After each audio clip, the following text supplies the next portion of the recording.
Hello, and a warm welcome to Reddit Echo. There's a particular thrill that comes with urban exploration. It's the allure of the forgotten, the silent history of places left to rot. In college, my friends and I lived for that thrill.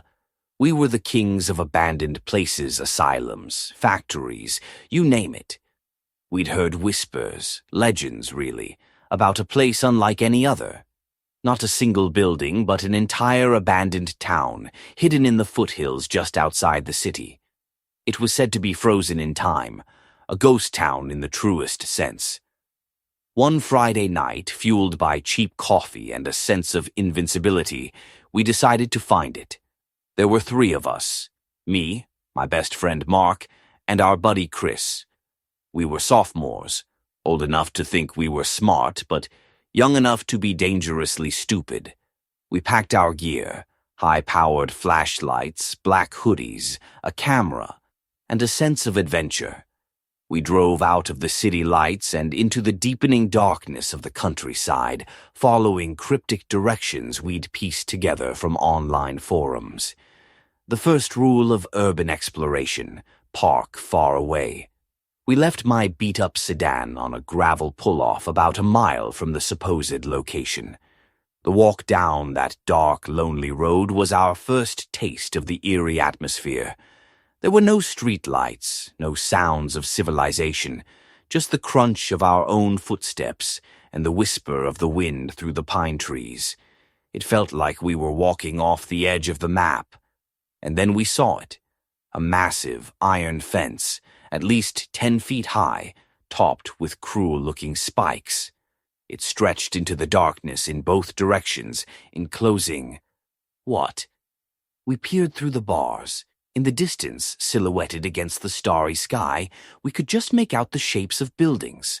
Small houses, a larger structure that might have been a market. It was real. The abandoned town was real. Now, the forum said, the way in was tricky. A hole cut into the fence on a steep hillside, directly across from a lone red house. We scouted the perimeter, our flashlights darting like nervous fireflies, until we spotted it, a small, dilapidated red farmhouse, looking utterly out of place. This was it. The climb up the hill was brutal. We were grabbing onto thorny bushes and saplings for purchase, our feet slipping on the loose dirt. It was a struggle, and part of me wondered if it was even worth it. But then we found it. A hole, just big enough for a person to squeeze through, where someone had sawed through the thick iron links of the fence. We were hanging on to the side of a hill, and one wrong move would send us tumbling down. One by one, we pushed ourselves through the jagged opening, emerging inside the fence, breathless and covered in dirt. We stood up, brushed ourselves off, and looked out. And our jaws dropped. It wasn't just a couple of shacks. It was an entire sprawling town. Silent streets branched off into dark neighborhoods. There was a market square with empty storefronts, rows of small, single-family homes with their windows like vacant eyes, and looming over it all, a 3-story apartment complex. The scale of it was breathtaking. It was a pocket of civilization that had been completely swallowed by the night. Our initial fear was replaced by giddy excitement. We decided to head for the apartment complex first.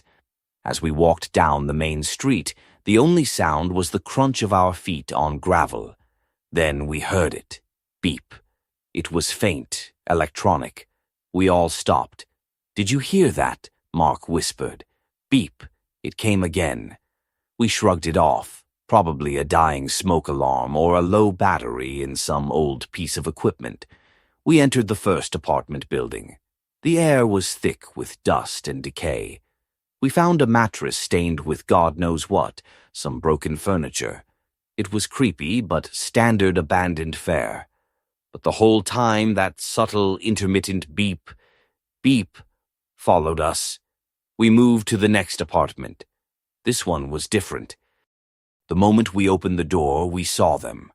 Dozens of them. Black trench coats. Some were hanging neatly on hooks. Others were piled on the floor. It was a uniform, a chilling collective identity. Our curiosity was now laced with a deep unease. We ventured upstairs, our flashlights trembling. One of the doors was not just closed, it was barricaded, with a heavy lock on the outside. We didn't even try to open it. We backed out of that apartment quickly. Once outside, the beeping had multiplied. It was no longer one source. Beep, beep, beep, beep. It was coming from different directions now, and as we walked closer to one building, the beeps from that direction would grow faster, more urgent. It was a warning, a proximity sensor. We were being tracked. The feeling of being watched was now a physical pressure on the back of our necks. Our adventure had curdled into a nightmare. We decided to get out, to head back to the fence. That's when we saw the White House. It was an old 2-story house, more decrepit than the others, and in its front yard someone had taken the time to meticulously pile shattered glass. Not just scattered it, but formed it into neat square shapes, creating a path that led right up to the front door. It was an altar, a warning. It was utterly, profoundly wrong.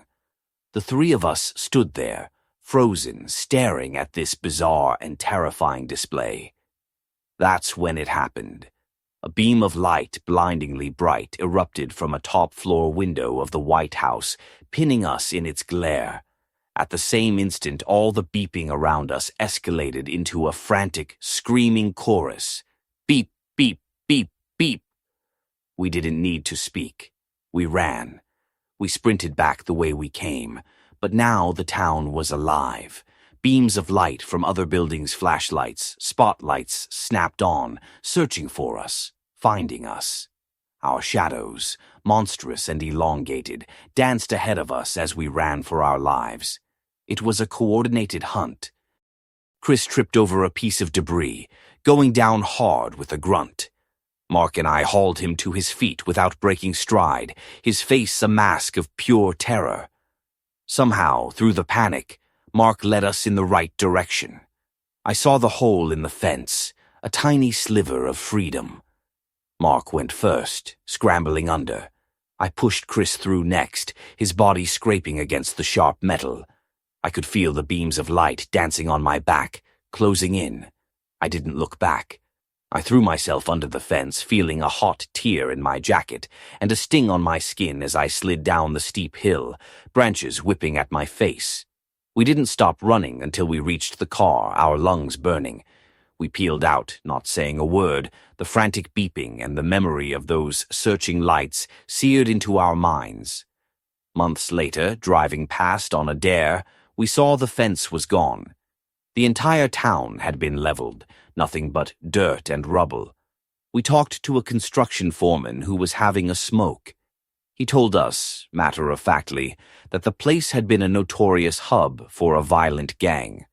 Drugs, weapons, murders, it all went down there. The city finally had the funding to just wipe it off the map. We weren't chased by ghosts that night. We had stumbled into the active headquarters of something far more dangerous. We weren't exploring a ghost town. We were trespassing in a lion's den. And the beeping, motion sensors, the lights, a security system, the locked door. We didn't want to know. We had been lucky to get out with our lives. The real horror wasn't in the abandonment. It was in the terrifying, organized activity that was hiding in the dark. Don't want to lose this channel and always be up to date with new videos? Then make sure to subscribe. The story continues, and it's only getting more interesting.